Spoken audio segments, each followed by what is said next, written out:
Konten kayak begini nggak asing buat kamu, bukan? Ya, di medsos, konten kuliner India telah jadi primadona tersendiri.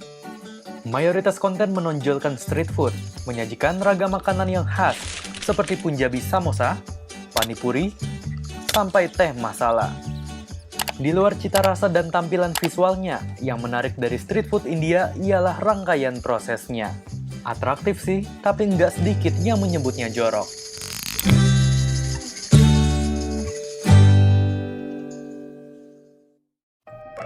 Popularitas street food India memang tanpa lawan. Iya, misalnya rutin masuk rekomendasi situs kulineran. Di India, street food bisa dijumpai di seluruh wilayah, sekaligus membentuk wajah kultural negara ini. Tapi, ada beberapa kawasan yang menonjol, seperti Delhi, yang identik dengan kuliner macam chaat, parante, hingga chole bhature. Kemudian Jaipur, yang melejit lewat makanan pedas dan manis, seperti kachori dan mutton tikka. Ada pula Mumbai yang hadir dengan varian makanan kayak pav bhaji serta bel puri. Makanan jalanan di India punya sejarah panjang.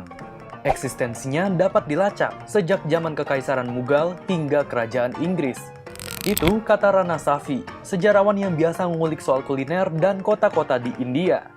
Ia nambahin, kalau setiap kuliner jalanan di India menyimpan ceritanya masing-masing.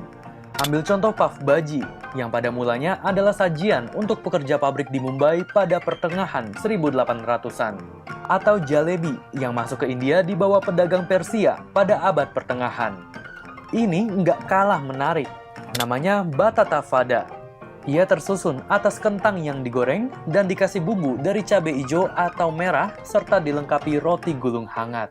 Dalam beberapa tahun terakhir, camilan ini jadi alat politik bagi kelompok Hindu di Mumbai, Shiv Sena. Mereka hendak memonopoli batata vada di Mumbai untuk menarik massa. Oke, terlepas dari histori yang melekat, satu hal yang pasti. Street food di India telah jadi jantung kehidupan kontemporer masyarakat di sana. Ia adalah andalan para kelas pekerja sampai pelajar yang cekak uang tapi ingin makan enak. Satu survei bahkan menyebut 80% warga India dari semua kelompok umur lebih suka makanan jalanan ketimbang restoran. Di sisi lain, street food juga mewakili porsi sektor ekonomi informal India yang signifikan. Tapi, masalah mengiringi keberadaan mereka. Pasalnya, mayoritas street food di India dibikin tanpa memperhatikan kebersihan. Koki bahkan bisa menyelundupkan tangannya ke dalam ember berisikan bumbu. Dan ini dapat kamu lihat dengan mudah di banyak konten. Riset menyebut, lebih dari 61% pemilik street food enggak menutupi makanan mereka. Lebih dari 80% warung street food dikerubungi lalat. Sebagian besar sentuh 74%, street food enggak pakai garpu atau sendok ketika sajikan hidangannya. Ini enggak kalah penting.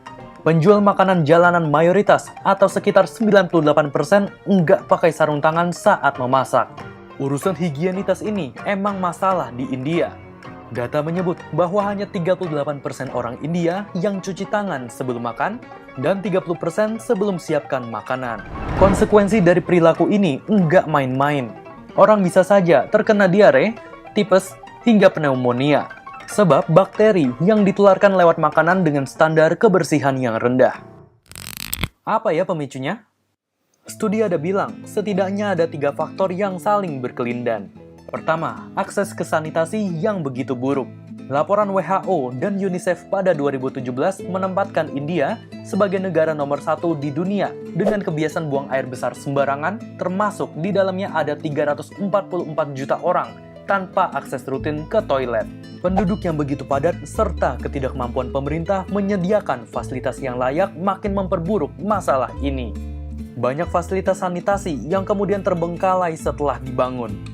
Problem kedua ialah vendor street food yang jarang dapat apresiasi ketika mereka bisa menjaga kebersihannya. Dan yang terakhir, jarang muncul komplain dari konsumen street food. Upaya pemerintah India untuk lebih memperhatikan sektor street food bukannya enggak ada. Mereka sempat bikin regulasi yang mengatur segala hal yang berkaitan dengan standar kebersihan street food. Meski begitu, langkah ini dinilai kurang komprehensif lantaran pemerintah tak melibatkan para pedagang. Pemberian sanksi pun juga enggak maksimal. Karena ya namanya street food, banyak akal untuk bersiasat. Makanan jalanan memang jadi hal yang enggak bisa lepas dari suatu negara. termasuk juga di Indonesia. Sumbangan ke ekonomi dan kontribusinya ke masyarakat nggak main-main. Nah, tapi untuk soal joroknya nggak perlu ditiru loh.